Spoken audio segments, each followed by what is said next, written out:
Asanteni sana. Good morning, everybody. Please take your seats. Asanteni sana.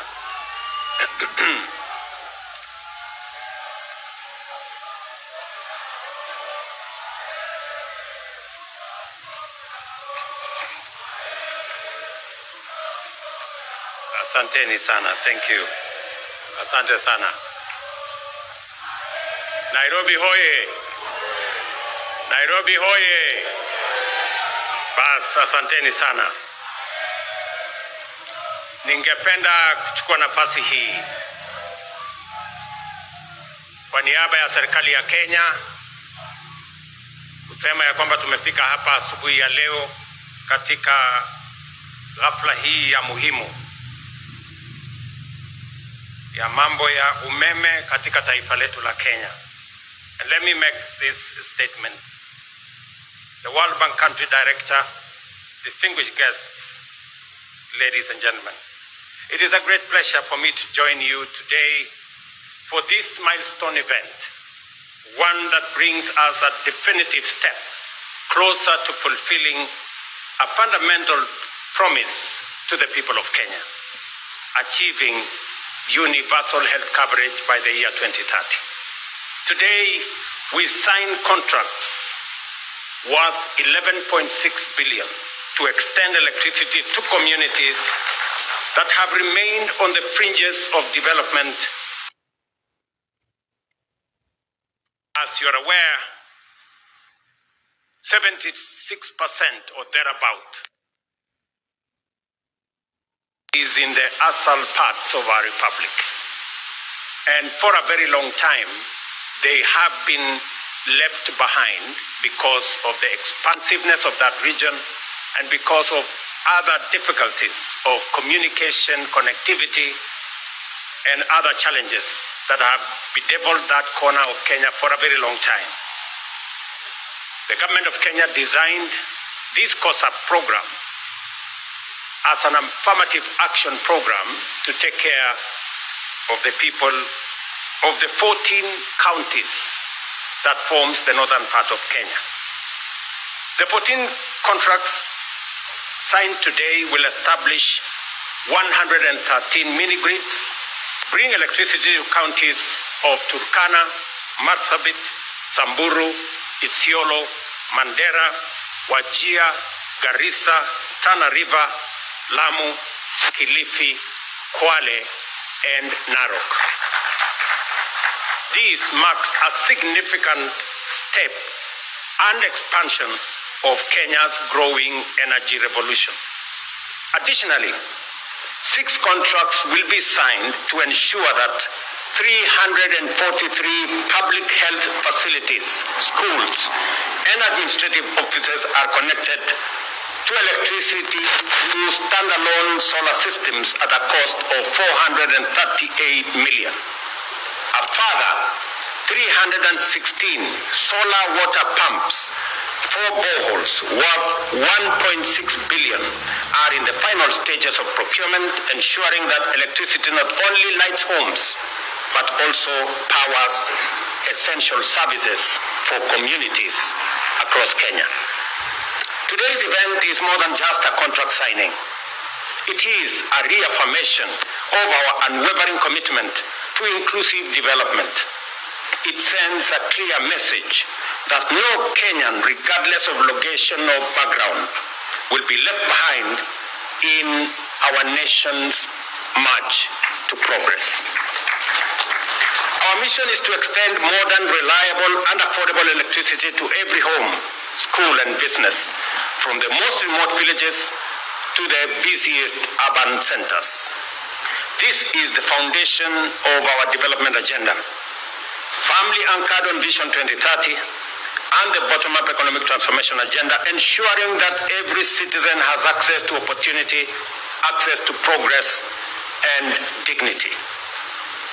Kenya has made remarkable strides in electrification, increasing access from 29% in 2013 to 75% today, positioning us among the leading nations in sub-Saharan Africa.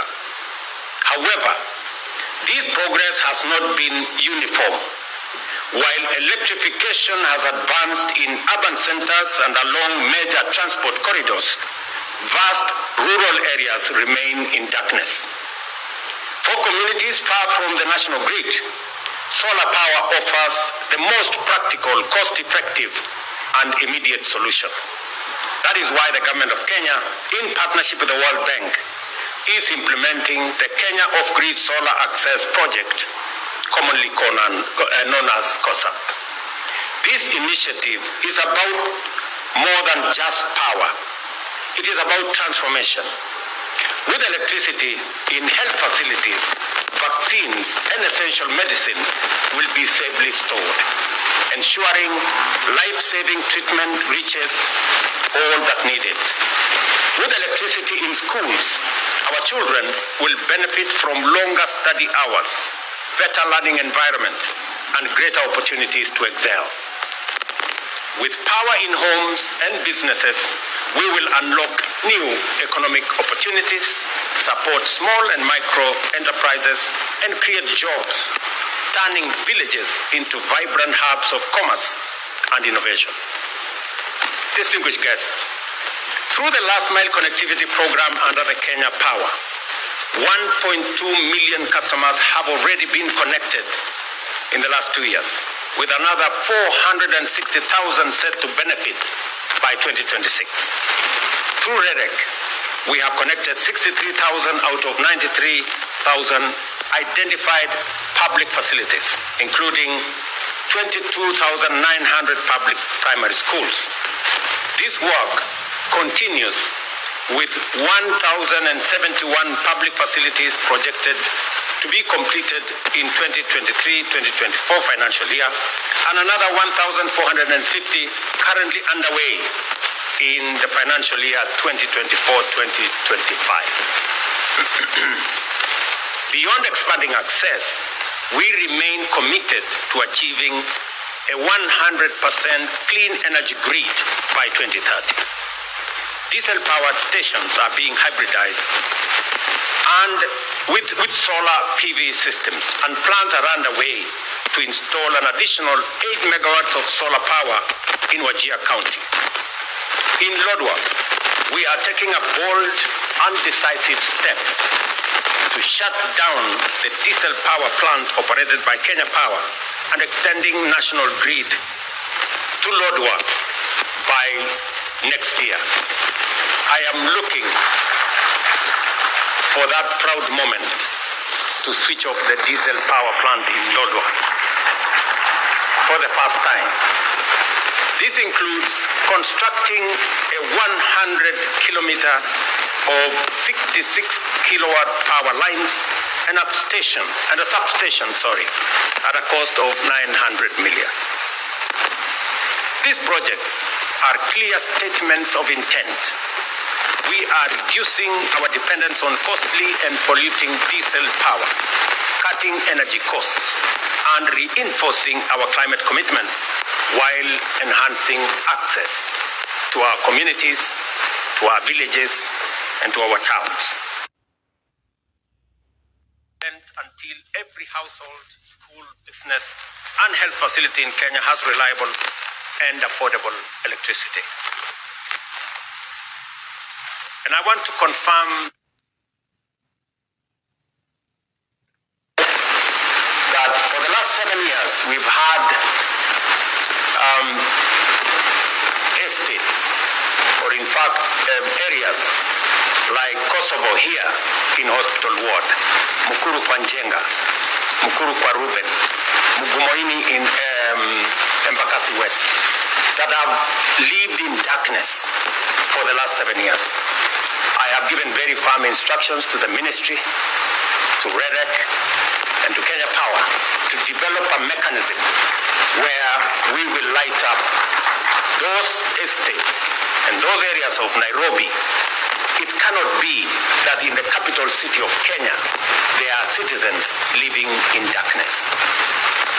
And the Departmental Committee of Energy at the National Assembly, as we engage with the supplementary budget, we must provide resources for that to happen so that we can light up those areas of Nairobi as we light up the bigger part of northern Kenya.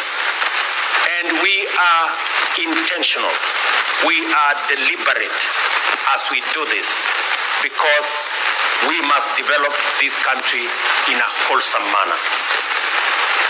Last week, or the week before, I was in northern Kenya, and I did announce a major road artery that will be constructed from Isiolo through Wajir all the way to Mandera. And many people assume or think it is a joke. Let me tell you, good people, you know, in this country sometimes we take matters of life and death as if it is a joke. I am committed to delivering on that 750-kilometer of road from Isiolo to Mandera, because for a very long time we have left northern Kenya behind. And it is a deliberate statement by the government of Kenya through this administration that no part of Kenya will be left behind. We did develop a transport corridor that connected Mombasa to Malaba, and that is why our development has concentrated on that transport corridor. It is time that we have a second transport corridor that goes all the way to Mandera. And I want to ask the people of Kenya, as we develop that transport corridor, there will be huge opportunities. Take time and sample those opportunities. Find your way and develop. As that piece of infrastructure is being developed, and I want to confirm here that there are already 7 contractors on the ground to make sure that that road is done. And we will continue in developing this country equitably. Every part of Kenya is as important as the other part of Kenya. It is also the same reason that the government of Kenya provided an extra 1 billion shillings for especially informal settlements in Nairobi to develop schools. Because here in Nairobi we have had instances where we have many children who have no access to education because where they live there are no public schools. And we will continue to sample the opportunities, look out for the people who are vulnerable, look out for those who are left behind, and carry them along so that we can move together as a nation. So apart from the electrification program that we have all the other programs that are running. Our housing program is on course, and I want to assure the people of Hospital Ward here in Kosovo and all the other areas. Your member of parliament has been on my case so many times, but I want to assure them and to assure your people, Mheshimiwa, that this morning there was an inspection by the leadership of the Kenya Police. We are going to provide land to develop our affordable housing program so that the people who gave way on the Nairobi River can be given the first priority as we develop our affordable housing program. Shortly, maybe in the next coming weeks, I will be launching the program on the Nairobi River that will see the development of Nairobi River afresh, and that we will never again have a smelly river in the middle of Nairobi. We will have a modern transport corridor and a proper piece of infrastructure around the Nairobi River. Again, it is because we must do the things we must do to change our country, irrespective of all the other things and all the other considerations that ordinarily inform decisions that have political ramifications. To the contractors, signing this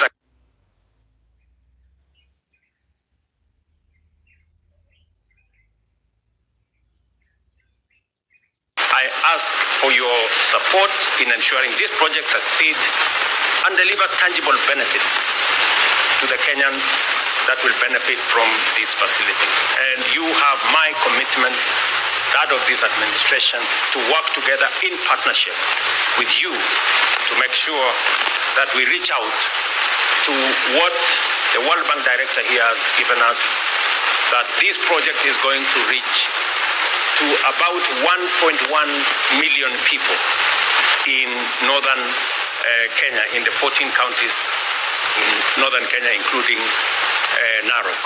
So as we build this synergy, I want to ask us, as the people of Kenya, to be united as we focus on the development of our country. Elections are a one-day affair. Development is an everyday affair. And we must focus our energy on making sure that we close ranks in matters to do with the progress of our nation. And we ensure that we leave no one behind, and we engage everyone along the way as we build a nation, as we work on our development, as we work on our progress, as we work on creating jobs and having a nation that we can all be proud of. So let me encourage all of us as we conclude this event that I am looking forward to working with all the leaders, especially on the subjects that are important to the development of our country and that affect the people of the Republic of Kenya, because that is our calling, that is our responsibility, that is our assignment. Thank you very much to all of you leaders who have come to this event and all the other stakeholders who have come to participate in this event. I look forward to working with you. Asanteni sana. Tafadhali tunaweza keti chini kidogo. So viongozi wa Nairobi wameniuliza ya kwamba kuna sehemu ziko na matatizo ya umeme, vile nimesema hapa. Tayari tushakubaliana mpango ambayo tutakuwa nayo. Watu wa REREC, watu wa Kenya Power chini ya uongozi wa wizara watapanga hayo maneno, na tumeambia kamati ya bunge wakati tunatengeneza budget ya supplementary next week tuhakikisha kwamba kutakuwa na pesa ambayo itasaidia kuanzisha hiyo program. Tumekubaliana vile vile wakati tunatengeneza Kenya kwa ujumla. Kila sehemu ya Kenya ni ya muhimu. Leo tunazungumzia stima Northern Kenya, mahali kwa muda mrefu wamebaki nyuma na wamebaki kwa giza. Pia tunazungumzia wale wako katikati yetu hapa Nairobi. Kuna sehemu ya Nairobi pia vile kuna giza kule Northern Kenya, pia kuna giza hapa Nairobi katikati. Na tumesema pia hawa watu wa Nairobi wanaoishi hapa Kosovo, Mugumoine kule Embakasi West, wale wanaoishi Mukuru kwa Njenga, Mukuru kwa Ruben na sehemu zingine za Nairobi ambazo bado ziko na giza, pia tutawashughulikia ndio tuweze kuhamasisha Wakenya wote na tuweze kutembea kwa pamoja. Mimi vile vile nataka sote kama viongozi, wananchi, tuungane na tushirikiane katika harakati ya kusukuma mambo ya maendeleo. Hapa Nairobi wananchi wengi, asilimia kubwa ya Nairobi wanaishi katika sehemu ambazo hazina barabara, haina maji, haina stima, na ndio sababu program yetu ya affordable housing tunaitumia kuisukuma. Na mimi niko na imani ya kwamba kwa ushirika wa wananchi na viongozi wa hapa Nairobi na Kenya mzima tutaweza kutekeleza mpango huo kwa manufaa ya vijana wetu watakaopata ajira katika sehemu hizo, kwa faida ya wananchi ambao wanatafuta makao, na vile vile kuhakikisha kwamba tunaishi katika mazingira na mji ambao uko na mpango, uko na taratibu, na tunaendelea mbele sisi zote kwa pamoja. Asanteni sana na mimi nawatakia heri. Asante.